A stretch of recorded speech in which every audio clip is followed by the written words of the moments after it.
Здравствуйте, дорогие телезрители! Как всегда, среда и в эфире «Город женщин».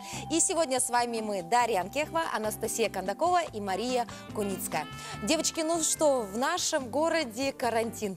Для кого-то это очень радостное известие, да? Для детей, практически для всех. Для детей. Ну а для родителей это, конечно... Напряг. Небольшое напряжение, если ваше чадо болеет. И поэтому тему нашего эфира сегодня мы решили посвятить нашему здоровью. Все, что с ним связано. У Насти сегодня, как всегда, рубрика английского языка. Ну а Машенька поделится с нами секретами, лайфхаками, тоже касающимися здоровья и чистоты. Ну что, начинаем?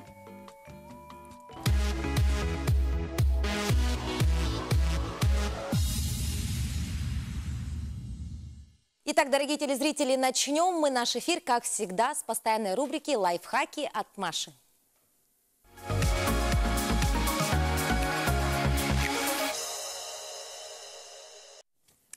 Ну что ж, видимо, из-за того, что либо туманы, либо карантин, меня как-то все на военную тематику влечет. Какая-то агрессия внутри, видать, скопившаяся. В прошлый раз мы бомбу красоты делали, а сегодня мы будем делать маленькие дезинфицирующие бомбочки. Почему обратилась к этому, так сказать, лайфхаку? Потому что, ну, все знают, что, в принципе, санитарное состояние наших санузлов, ванн всегда должно быть в идеальном состоянии, потому что это тоже как рассадник ненужных микробов, которые сейчас так уже модны. Много, вернее, не модны. Я буду делать сегодня бомбочки, которыми, кстати, можно даже делать вместе с детьми, чем можно занять себя и ребенка, которые будут очищать и создавать приятный запах в наших туалетных комнатах, в ванных комнатах. И рецепт достаточно простой. Мы, наверное, кто-то покупает себе такие, потому что, ну, они не дешевые на самом деле. Можно сделать из подручных средств. Нам для этого понадобится сода, лимонная кислота и ароматические масла, желательно, которые несут дезинфицирующий эффект. Я взяла лаванду, лимон и чайное дерево. Буду делать, ну, пропорции, которые я сейчас расскажу, их можно уменьшать, можно увеличивать, в зависимости от того, сколько вы хотите сделать. Мы будем использовать чуть больше половины стакана соды. Обычная пищевая сода. Обычная пищевая. Так, вот чуть меньше, нет, даже меньше половины. Чуть меньше половины стакана лимонной кислоты. Как много! Да. Ну, вообще лимонная кислота у меня всегда под рукой, потому что я еще и машину чищу. Мне нравится, когда приходят сантехники и говорят: ой, что вы, или слесарь, который ремонтирует машину, ни в коем случае нельзя лимонную кислоту, надо специальными средствами. Я как-то взяла, купила специальные средства, читаю состав: лимонная кислота и поверхностно-активные вещества. Ну, ПАВы, поверхностно-активные вещества, можно добавлять любые. 15 капель чайного дерева. Так. Лимон берем по 15 капель каждого. Я беру... Ой, сейчас он... 5, 6, 7, 8, 9, 10, 11, 12, 13, 14, 15. И лаванды. Ну, чайное дерево, наверное, все знают, что оно обладает антисептическим действием. Раз, Лаванда два, три, это 4, больше 5, 6, аромата, 8, да, 9, 10, добавляет? 11, 12, 13, 14, 15, 16. Так, теперь мы перемешиваем все это. И надо, знаете, что сделать? Вот у меня такой агрегат есть, я его обожаю. Это просто фантастическая вещь. Меня ее любят дети, ненавидят собака по понятным причинам. И надо чуть-чуть смачивать. У вас получается такая ньютоновая смесь немножко, если кто знает. Надо так, чтобы сода не реагировала с лимонной кислотой, поэтому мы только увлажняем. То есть влить туда воду Лить категорически не надо. запрещено? Нет, именно что надо вот... Оно у вас чуть-чуть где-то шипит, где-то не шипит. Вот чуть-чуть, буквально орошаем, чтобы реакция не взаимодействовала. Потому что реакция должна быть как раз-таки у вас в унитазе или в ванной. О, вы не представляете, какой здесь запах! Но я вот люблю вот эти, я, конечно, фанат запахов. Вот так чуть-чуть, по чуть-чуть. Так, вот теперь у нас образовалась такая... Вот посмотрите, камера сейчас возьмет. Посмотрите, как будто бы манная крупа крупная получилась. Вот еще чуть-чуть я добавлю. Вот, и размешиваем. Немножечко шипения, конечно, происходит, поэтому надо очень быстро ускорить смешивание. Ну, тут вы прям почувствуете себя химиком.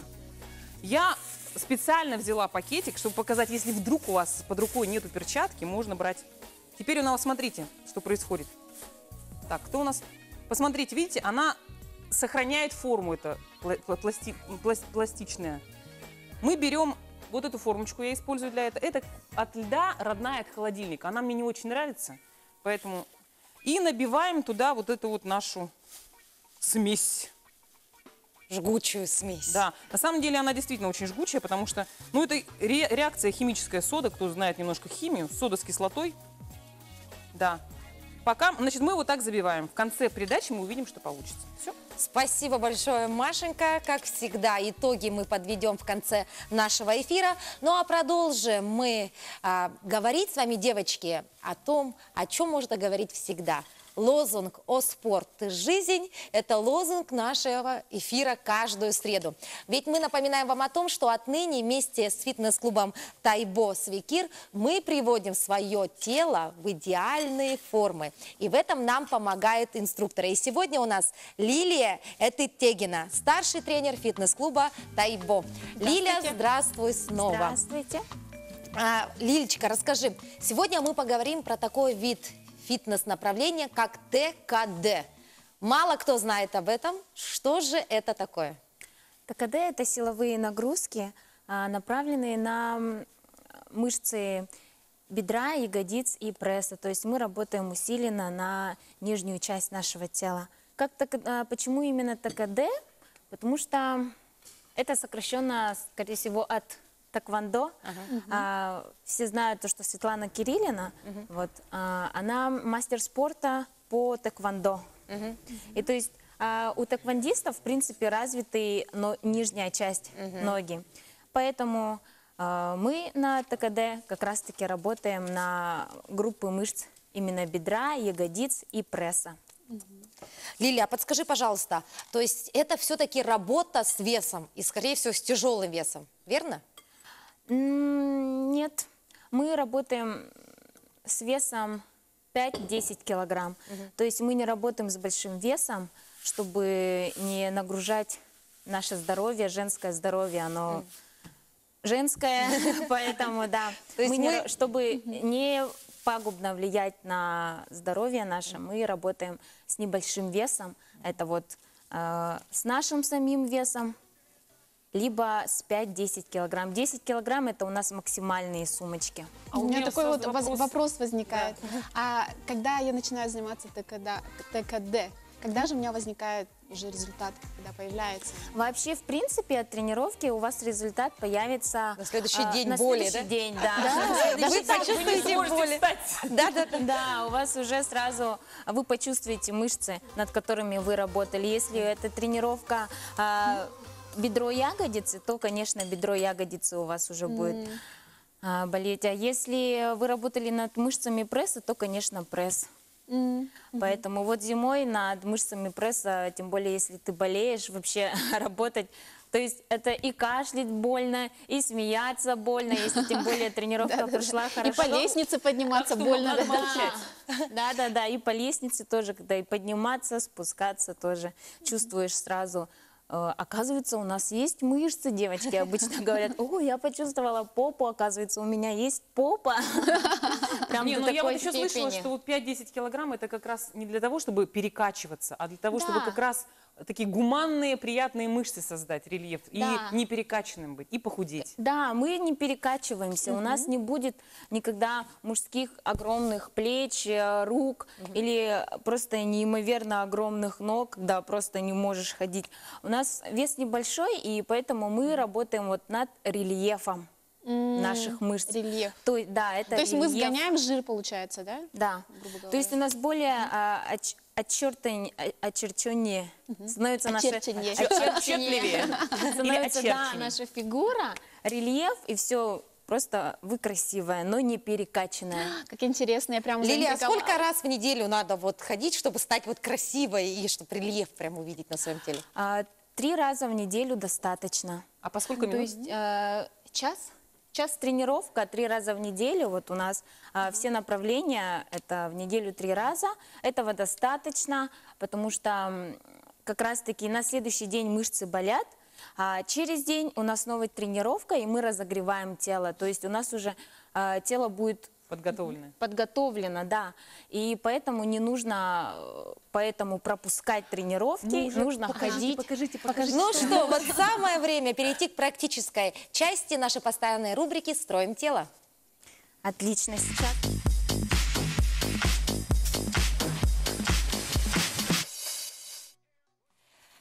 Так. Итак, к нам в студию пришла ассистентка, это Ксения Иванова. И наша дорогая Лилия, старший тренер, покажет нам на деле, как же выглядит тренировка по ТКД. Что мы делаем? Сегодня мы с вами покажем вам комплекс, который разработала сама Светлана Кириллина на мышцы ягодиц и мышцы бедра. Первое упражнение мы покажем вам приседания.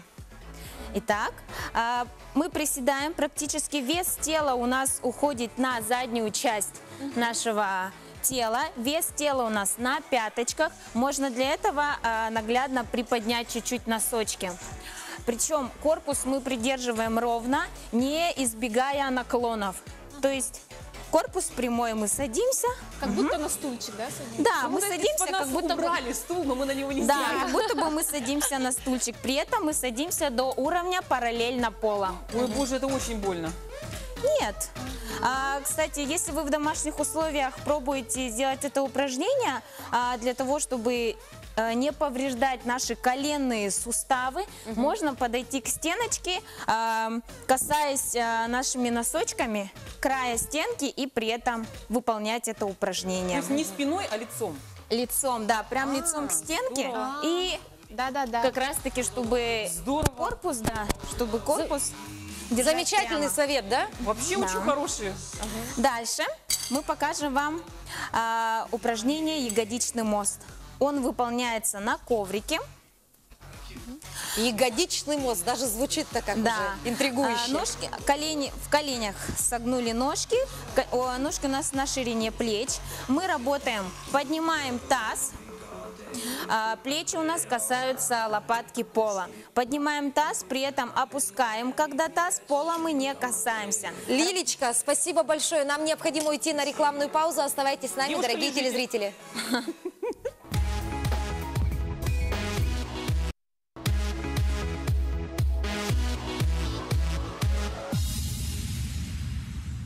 Итак, дорогие телезрители, мы продолжаем эфир «Города женщин». И до ухода на рекламу мы с вами познакомились с таким термином, как ягодичный мостик. И в этом нам сегодня помогает Лилия Этетегина. Она является старшим тренером фитнес-клуба «Тайбо Свекир». Вот так вот. Девочки нас уже на протяжении месяца учат, как правильно можно в домашних условиях привести свое тело в идеальную форму. А девушка уже полминуты стоит в ягодичном мостике. В ягодичном мостике. Итак, мы говорим сегодня о фитнес-направлении ТКД. Да, также продолжая тему нашего ягодичного моста, мы работаем буквально примерно 10 раз, если вы только новичок в этом, вообще, в принципе, начали пробовать себя в спорте. Значит, 10 раз мы сделали, дальше поднимаем таз, зафиксировали, отсчитывайте 10 секунд. Ровно 10 секунд, не торопясь, медленным темпом. 10, 9, 8 и так далее. Закончили, снова выполняете ягодичный мост, его мы выполняем 3 раза сразу. То есть 10, 10, 10. Да. И каждый раз по 10 считаем. в конце. Да, каждый раз считайте. Это для эффективности, чтобы прям мы очень хорошо почувствовали наши мышцы. А мышцы чего? Ягодичные, да? Конечно, да, мы ягодичный чувствуем, же конечно, мышцы ягодиц чувствуем, а еще также мышцы бедра. Отлично. Так, с ягодичным мостом Еще все говорят, понятно. ягодицы. Дальше мы покажем вам упражнение выпады. Выпады вперед выполняем одной ножкой, причем один выпад – это один шаг. Переднее колено мы сгибаем, задняя ножка у нас прямая. А какой Задняя. длины вот шаг должен быть? Максимально возможно? Максимально вперед мы делаем шаг, чтобы задняя ножка не сгибалась. Так мы нагружаем при этом мышцы икры. Когда мы выполняем с вами выпады, мы должны чувствовать мышцы бедра сзади, на задней ножке. При этом корпус мы держим ровно и выдох выполняем на выпаде. Выдох. И выдох должен быть очень прям Резко. да, весь воздух, что у вас есть, Выдох. весь воздух вы Главное не упасть, выдыхаете. выдохнуть и не упасть. Да. Отлично, вы сделали это буквально также 10 раз. Мы переходим к следующему упражнению. Мгм. Упражнение называется топорик. Почему топорик? Потому что ножка нога. у нас в виде топорика. Мы натягиваем носочек максимально на себя. И при этом мы работаем ножкой вниз, вверх, поднимая, пола не касаясь. Вот это самое, кстати, трудное упражнение, когда ты сам делаешь. Ты не видишь, как ты его делаешь. Можно себя наблюдать либо в зеркале. Это будет хорошо, если вы будете заниматься в зале, где есть зеркало, чтобы на Да-да-да. себя посмотреть. Итак, сколько раз нужно делать? Также для новичков 10 раз будет достаточно. Так, здесь самое главное, у нас шейный отдел спокоен, зафиксирован, смотрим вниз. Поясница у нас не работает, тоже зафиксирована. Вся нагрузка у нас идет на бедро. Ножку поднимаем и сразу чувствуем мышцы бедра и ягодиц. Спасибо большое, Лилечка. Как много упражнений. Одна Ну ножка что, дорогие телезрители, обязательно попробуйте сегодня в домашних условиях выполнить все такие движения, которые нам посоветовали тренера из фитнес-клуба Тайбос Свекир. Ну что, а мы продолжаем наш эфир и переходим к нашей постоянной рубрике Beauty Time.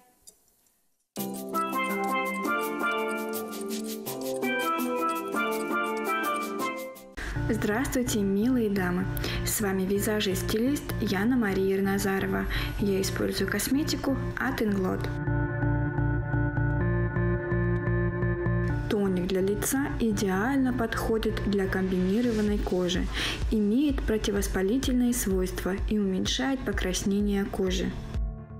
Масло для лица идеально подходит для обезвоженной, очень сухой кожи и возрастной.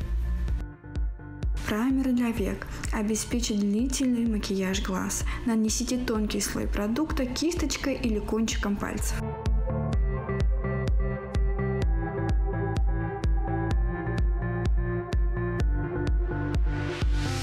Праймер для губ послужит превосходной базой для помады или блеска, идеально выравнивая, увлажняя ваши губы.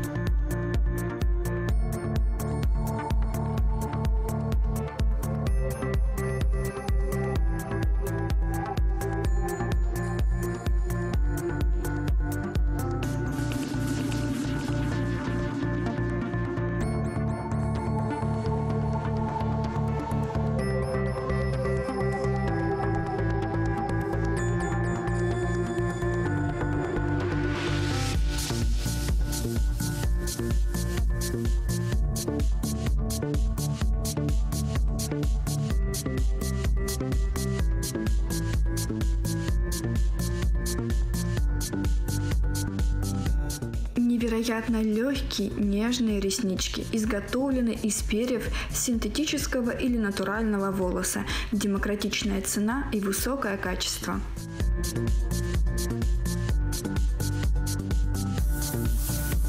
Корректор для лица зеленого цвета перекрывает мелкие капилляры и покраснения.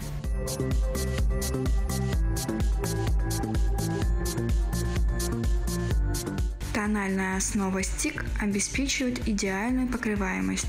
Продукт содержит экстракт примулы, который не дает коже сохнуть.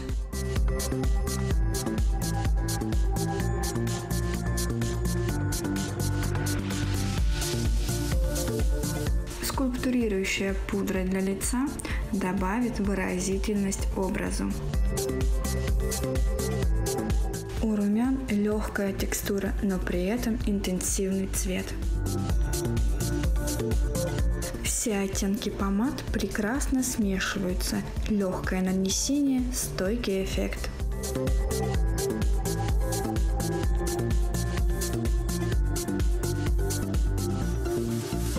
Любите себя, ухаживайте за собой. Встретимся ровно через неделю. Пока-пока!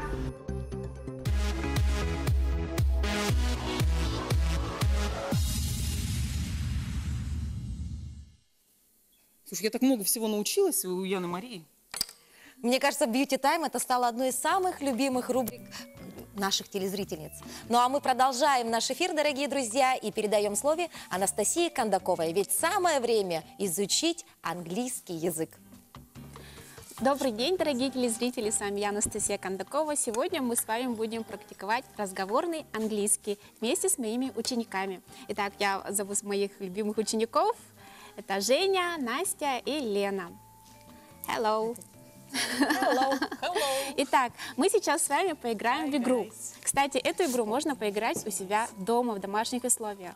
Для этого вам понадобятся листочки, и на листочках вы пишете любые слова, любые существительные. Так, я раздаю, значит, ребятам, держите. Главное, никто, кроме человека, который видит слово на бумажке, он не знает, что там написано, да? У меня есть слово, да, у меня тоже есть бумажка. И я, допустим, говорю синонимы. Да, синонимы этого слова. Ваша задача, ребята, угадать, что за секретное слово было спрятано у меня здесь. Okay, first, it is interesting. Library, literature, vocabulary. What it is? What do you think? Yes, Book. You're right. It is Book. book. Yeah, Я тоже отгадала. book. Okay, good. Now, Zhenya, your turn. Please Okay. describe your word or say synonyms. It's weather. It can be in winter, and it's like smoke. What it can be? Maybe What it's it is? frog. Fog? Fog. Yes. Yes, it is Туман. fog. А что это означает, ребята, fog? Кто знает? Fog это Дым, туман. туман. Туман. Да, fog – это туман. Okay, Настя, please, your turn. It's maybe program, serials. It's a big screen in a room. TV. TV. Yes. Yes, it is TV. Okay, very TV good. Lena, Маша, ты с now нами. Your word. So it is new, it's modern, it is technology.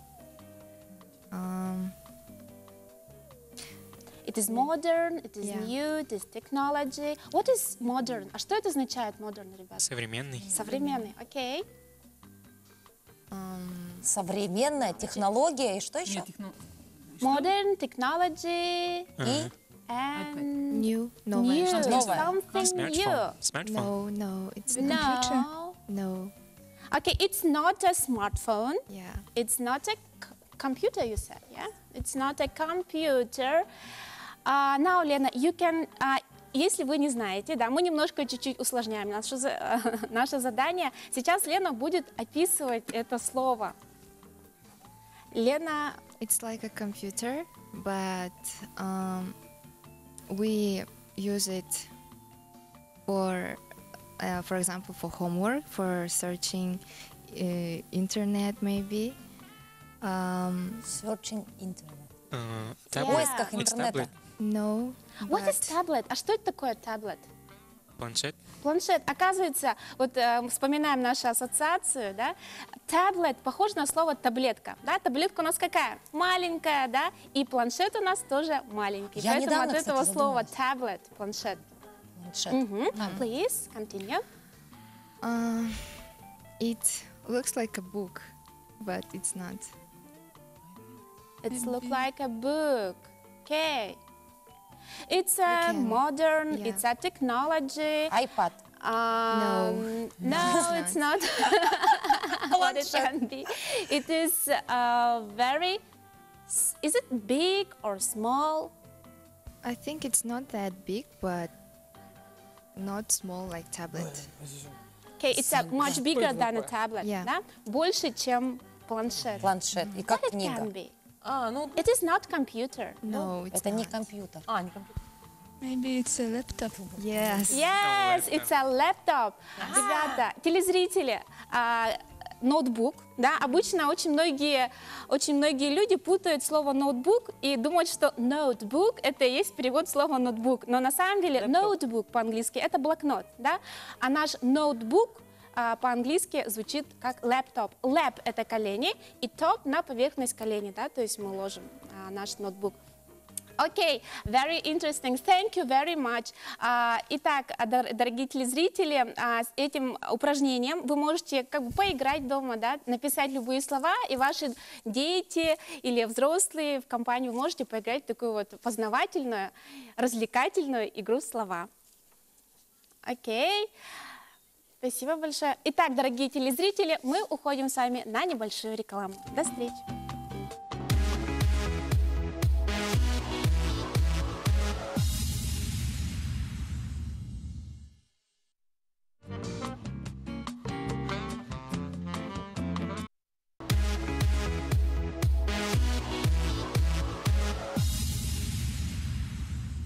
Их семейная фотосессия недавно взорвала интернет и собрала 1000 лайков. Семья Соколовых воспитывает 2 прекрасных мальчиков-близнецов с потрясающим цветом глаз. Ну а подробнее о своей семье они расскажут сами в рубрике Love Story.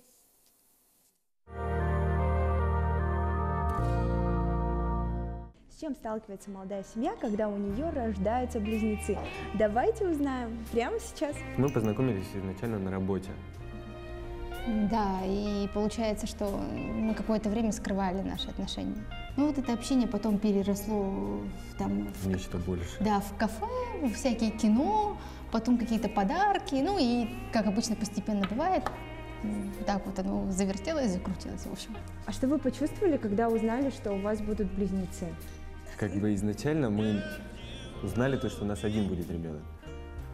А потом, когда Даша съездила повторно на УЗИ, мне пришло сообщение: «Саша, у меня есть новость». Я подумал, что что-то будет плохое. УЗИст просто смотрит, мне ничего не показывает, и такая... Я думала, все, там что-то ужасное. Потом она мне показывает, такая: «Поздравляю, у вас 2». И честно, я лежала и плакала, и я просто не знала, как реагировать. Я как-то... К одному ребенку как бы подготовиться это не так сложно, а к 2 ты начинаешь, в голове прям каша, все прям, кажется, что мир меняется прямо сейчас. Потом со временем, когда видишь, как все это растет, когда они начали двигаться, когда мы уже решили, кого как назовем, вот тогда уже как-то процесс подготовки уже смягчился, и мы уже ждали счастья просто обыкновенного человеческого такого. Если сравнивать ваши отношения до рождения детей и после, то что изменилось? Раньше мы были такими, типа: «А поехали сегодня туда?» Ну, поехали. То есть как бы не заморачивались по поводу, что будет дальше. А сейчас мы смотрим немножечко вперед. Ответственность лежит большая, детей 2. То есть ты начинаешь думать, как бы не создавать там какой-то между ними какой-то нездоровой конкуренции, да? Дети в первый год, даже, в первые годы жизни, они, скажем так, учатся на основе своих родителей, и они смотрят только на нас. Как мы себя ведем, так и они себя ведут. То есть, и понятное дело, что мы должны и за собой как-то следить. А с какими сложностями вы столкнулись? Самое страшное, что может быть, это на фоне стресса начинают создаваться семейные конфликты за счет напряжения. Вот тут нужно уже как-то уметь держать себя в руках. Дело в том, что вот изначально, да, этих знаний нет. Они есть где-то в крови там, да, может быть.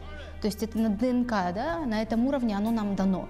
Но по факту мы не знаем, что надо делать. Мы, как большинство, занимались никто не знает. гуглингом просто. У нас был, просто мы сидели, как помыть детей первый раз, как там, допустим, обработать пупок. Да, как это правильно сделать. Как бы представление-то есть, то, что надо взять зеленку, грубо говоря, и там что-то намазать.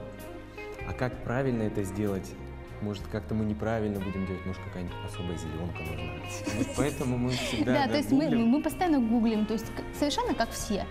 А сейчас мы с вами поиграем в нашу традиционную игру и узнаем, насколько хорошо вы знаете друг друга.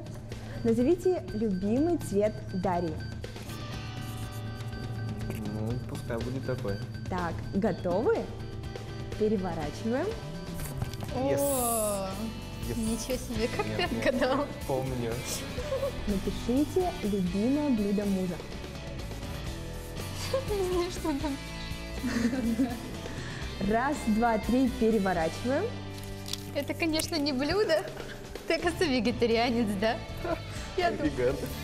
Просто, когда я готовлю, он все время говорит: почему так мало мяса каждый раз? Куда бы вы хотели отправиться в путешествие всей семьей? Переворачиваем. Ну хорошо. Почти. Нет? Ну, был вариант Ибица, но когда сказала, что всей семьей, Да. детей же не возьмешь на Ибицу. У вас есть одно попадание, и это очень здорово. Спасибо вашей семье за такое замечательное интервью. А с вами, дорогие телезрители, мы встретимся на следующей неделе в этой же рубрике.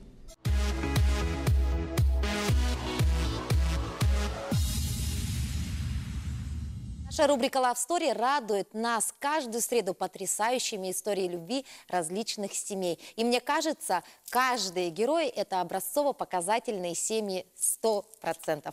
Ну что, мы продолжаем наш эфир, и сегодня мы говорим с вами о нашем здоровье, о здоровье наших близких и дорогих нам людях. Ну что, девочки, как часто вы обращаетесь к традиционной медицине и нетрадиционной? Ну, наверное, вот к нетрадиционной вообще очень редко. А к традиционной, таким как там банки, массажи, я, конечно, обращаюсь. Но вот я вот очень хотела бы попробовать то, что нам предложит наша следующая героиня. Самое время познакомить вас с гостьей нашей. Сегодня у нас в гостях Татьяна Михайловна Назарова. Она является врачом-герудотерапевтом, который знает о пиявках практически все. Вот, наверное, тема, которая интересует многих. Герудотерапия. Мы знаем, что Татьяна Михайловна занимается герудотерапией с 1999 года. Но в вашей жизни был период, когда вы решили, что пора заканчивать. Пиявки, все, это не мое. Вот расскажите. Ну, в общем, я человек в возрасте, ломала позвоночник дважды, очень сложный перелом был. И мне вот Георгий Цепандин, это очень хороший травматолог, сделал пластиковый бандаж, короче. В этом бандаже ходить было очень трудно, дышать и так далее. В это время, когда практиковала, звонит одна женщина и говорит: доктор, я умираю, мне очень тяжело, спасите меня. И я: где вы живете, спрашиваю, она говорит: в Магане. Ну ничего подобного, поставила себе пиявки на позвоночник. Что делать-то? Конечно, позвоночник очень болит после перелома-то. Несколько месяцев очень болит. И отправились на помощь. И отправилась в этот Маган.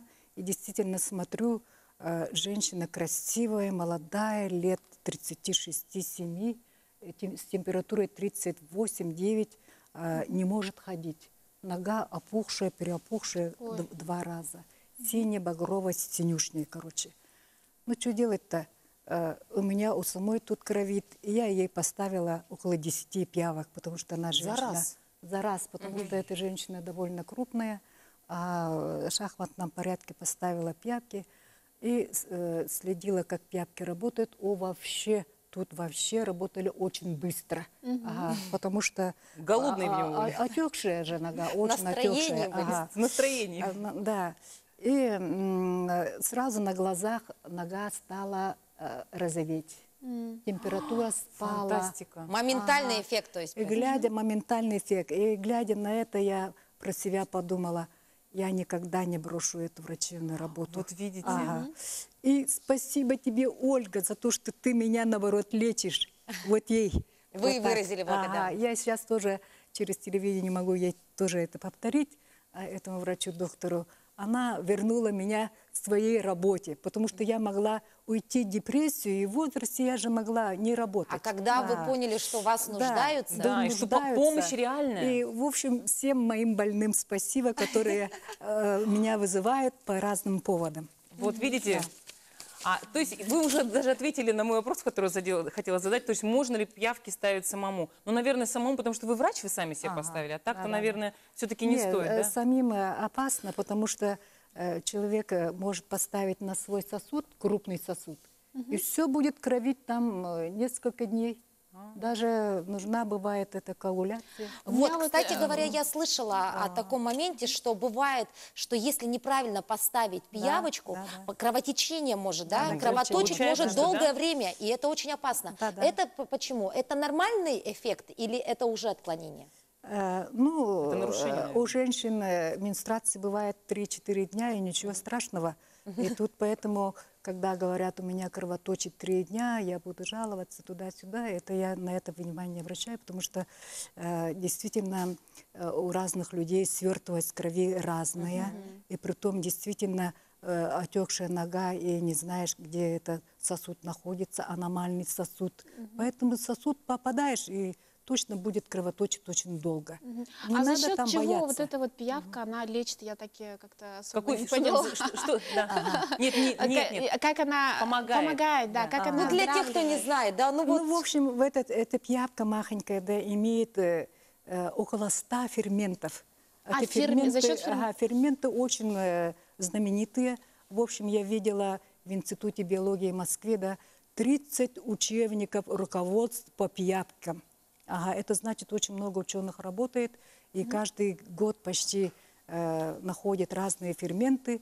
Это ферменты, например, самый знаменитый фермент герудин. Вот, Герудин разжижает кровь, улучшает свертываемость крови, удаляет тромб, поэтому очень необходим при сердечно-сосудистых заболеваниях, при гипертонической болезни, при инфаркте миокарда, при всех этих заболеваниях. Если вы говорите тромбоз, значит при тромбозе показано, да? Да, при тромбозах.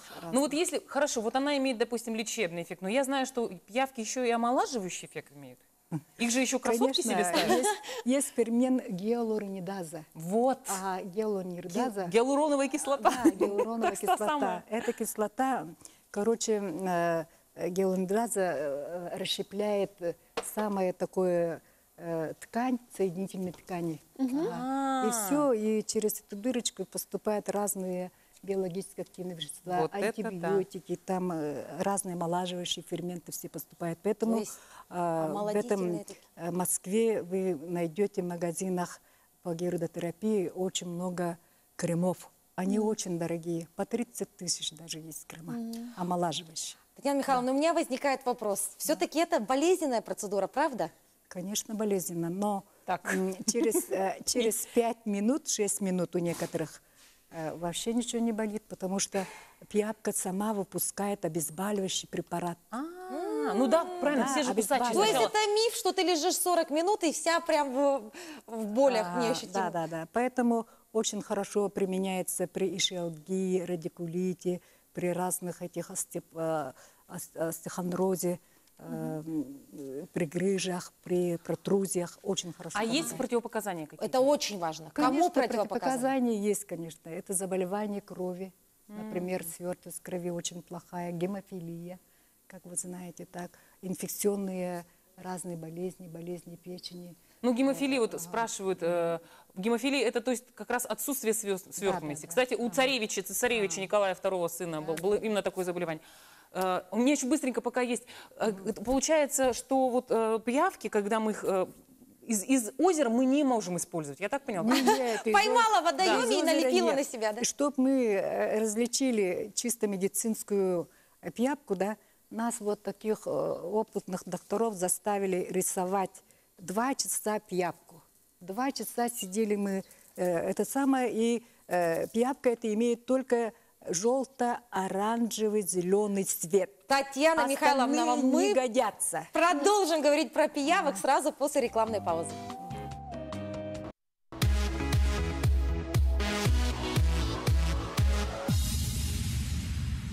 Дорогие телезрители, мы продолжаем наш эфир. И говорим мы сегодня о герудотерапии. И со мной рядом вот такие замечательные пиявочки. 2 маленькие змеи. 2 маленькие пиявочки. И у нас в студии сегодня очень интересный гость, который рассказывает нам все о них. Это Татьяна Михайловна Назарова. И до ухода на рекламу мы задали очень важный вопрос. Можно ли использовать пиявки, пойманные в пруду или в водоеме возле вашего дома, вот именно в медицинских и косметологических целях? Ни в коем случае нельзя. Да, и вот Татьяна Михайловна как раз объяснила, что их заставляют рисовать, да, пиявок, которые должны быть, то есть зеленые, как вы сказали? Зелено-оранжевые. Зелено-оранжевые пиявки. Да, и обязательно они должны быть именно с документами. Так они с документами, они прям с сертификатом. Посмотрите, у них паспорт у пиявок есть. Каждый раз, когда покупаем, без фотографии. Вот так дают паспорт. На паспорте тут написано, какие они должны быть, эти пиявки. А с другой стороны там что? И с другой стороны ветеринарное свидетельство. То есть у номер лечебной ветеринарного пиявки должен быть свидетельства. паспорт. И вы имеете Да. право такие свидетельства, вы просите такие паспорта. Да, да. А мне еще, вот знаете, девочки, я открою вам секрет, мы с Татьяной Михайловной ходили на йогу вместе. И я была, конечно, в шоке, когда я увидела там, что Татьяна Михайловна какие делает асаны. И я вот хочу сказать, чтобы она призналась, сколько ей лет. Татьяна Михайловна? Да, признавайте, сколько вам лет. Перед всей публикой. да? Конечно. Да вы что? Это страшно. У меня 3-я молодость. 3-я молодость. Заметьте, Третья дорогие телезрители, у нас уважаемый врач, ну, мы знаем ее возраст, но поверьте, минус скажу. 20 лет точно. И мне кажется, это все 20 лет благодаря совершенно. Пиявкам. вот этим замечательным Вы правда пиявкам. вы даже не можете представить, сколько ей лет. Не, я очень люблю пиявки, действительно себе ежемесячно применяю почти. Поэтому, видите, у меня морщин сильно-то нет. А вот можно ли с другими медикаментами пиявки применять? Конечно, можно в сочетании. Это же не основной вид лечения, это как? дополнение. То есть, к если у вас основному какое-то виду медикаментозное лечения, лечение, можно... Да. Да. Ну что, дорогие телезрители, не бойтесь. Не бойтесь. Герудотерапии, это не так больно. И, конечно, чувство есть, конечно, брезгливости, да, или вот опасности, но с опытным врачом это все по плечу. Да. Спасибо большое, Татьяна Михайловна. Пожалуйста.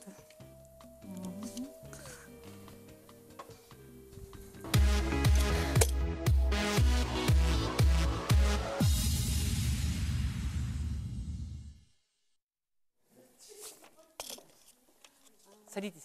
Ну, мы продолжаем наш эфир, дорогие наши друзья. И сегодня мы говорим о здоровье. И до ухода на рекламу мы проговорили с вами про герудотерапию. Очень интересная тема.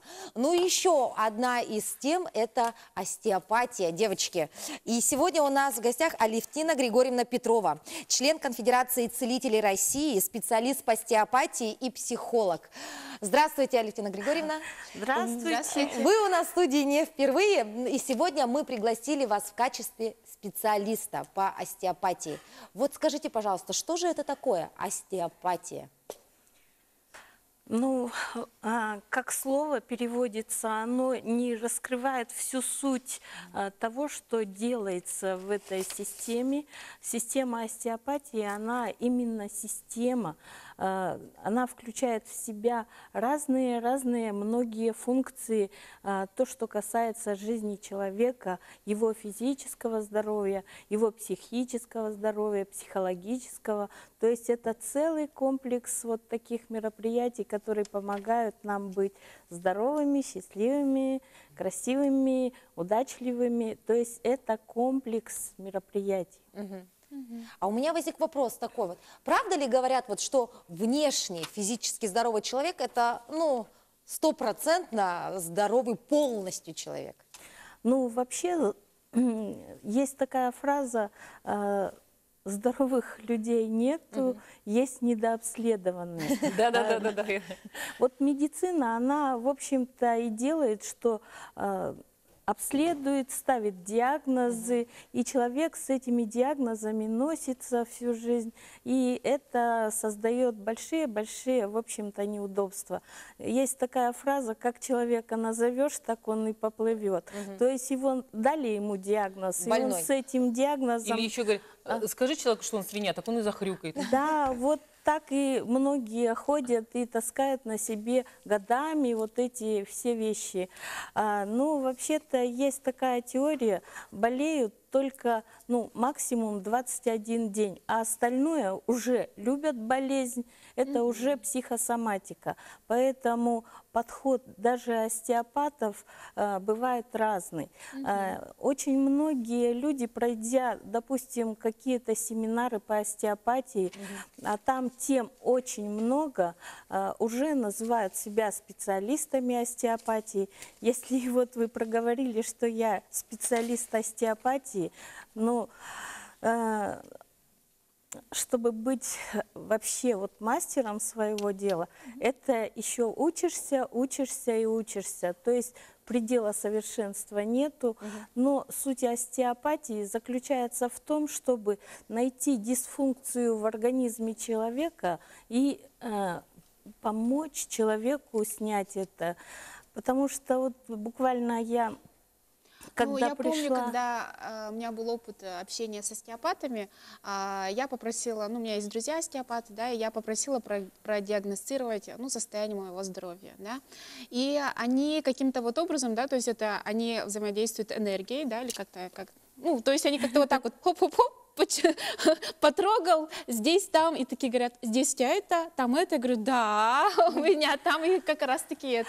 То есть они как-то вот чувствуют, да, то есть дотрагиваются до человека. Сам остеопат – это наработанные руки, когда он может, дотрагиваясь до тела человека, чувствовать натяжение, чувствовать напряжение в теле.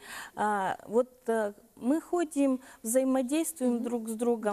Допустим, кто-то говорит, вам приятно, вы расслаблены, вам хорошо.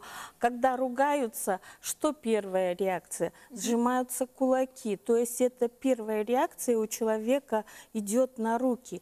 Руки сжимаются, и это уже напряжение, и оно дальше поднимается. Вроде казалось, ситуация ушла, и мы можем дальше жить, но вот это напряжение, оно где-то может застревает в теле, да? А потом появляются какие-то болячки, получается, да? В общем, все болезни от нервов продолжать не буду. Алевтина Григорьевна, вот с какими проблемами чаще всего обращаются к вам, как вот именно специалисту по остеопатии? Знаете, первое, люди думают, если остеопатия, это остео считается кость, да, и патия это болезнь. То есть это не только заболевание кости, это и жидкоструктурное, это и кровь, и лимфа, это внутренние органы, это и кости черепа, то есть это многие функции, вот все, что касается человека.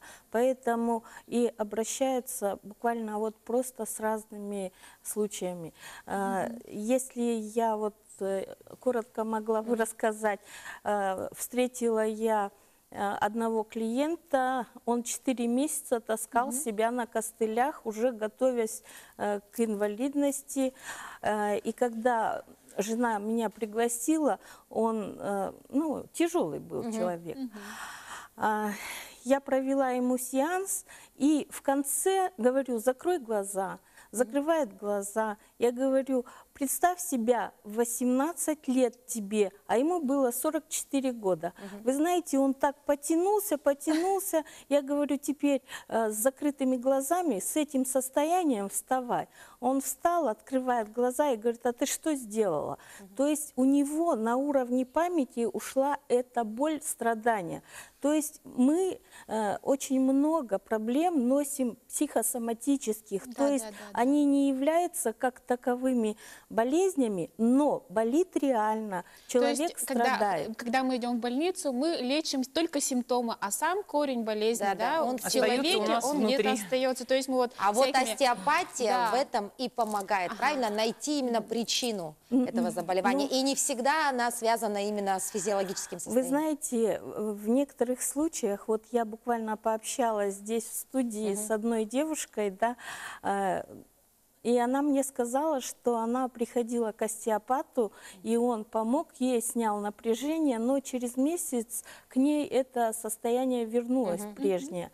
И вот часто бывает такое, что именно вот такой прием, когда что-то сделаешь, люди это воспринимают как таблетку, но сами для этого ничего не делают. И самое главное, остеопат не поработал на причину создания болезни, то есть на другом уровне, можно сказать, не убрал это напряжение. Вот поэтому разные уровни восприятия. Алевтина Григорьевна, у нас осталось совсем немного времени. Расскажите вкратце, вот как проходят ваши сеансы. Я знаю, что у вас есть свой определенный почерк, да? Вот вкратце, совсем немножечко. Есть такое понятие, это биопсихо-социодуховная сфера. То есть, получается, когда работаешь с человеком, мы стукнулись, это на физическом уровне, человек получил какие-то боли, страдания, напряжение. И если только поработать на физическом, помазать, размассировать, снять напряжение, это не всегда бывает результативно. Следующий уровень – это уровень чувств. когда у человека тяжелые мысли, и все это тоже влияет не очень То хорошо.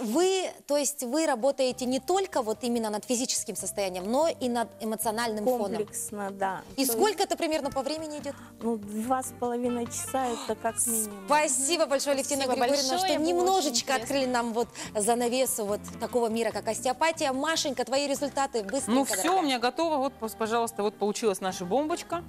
Такие вот у вас вот. Вот такие Дезинфицирующая бомбочка. Можно в тот самый, который мы делали баночку, в красивый укладываем. И она у вас, пожалуйста, готова. Либо в унитаз кидаем, либо в ванну. Ну что, спасибо, дорогие телезрители, что были сегодня с вами. Берегите себя и свое здоровье. Ну а с вами мы увидимся совсем скоро. До новых встреч. Пока-пока. Будьте здоровы, самое главное.